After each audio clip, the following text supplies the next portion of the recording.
good to see you again. You've been doing good job for the last 4 years. That's why all people vote you. Even I vote you. I bite my finger for that. I was so excited. And you won it. I lost my finger. I don't mind.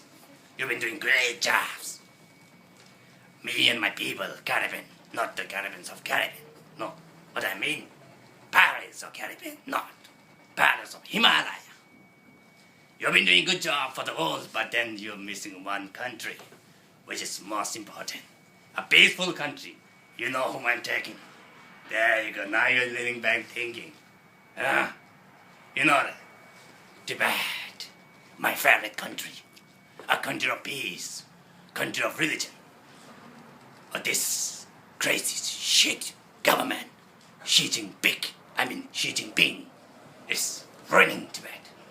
And you got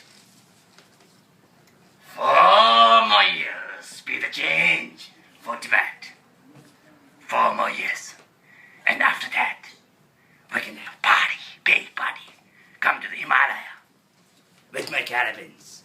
I have yaks. We have a wine from most expensive, $2.99. Wine from Tattoos of Joy. Okay, and bread. What? Oh shit! Xi Jinping sent his army. Oh, Obama, help me! Obama, I need your help.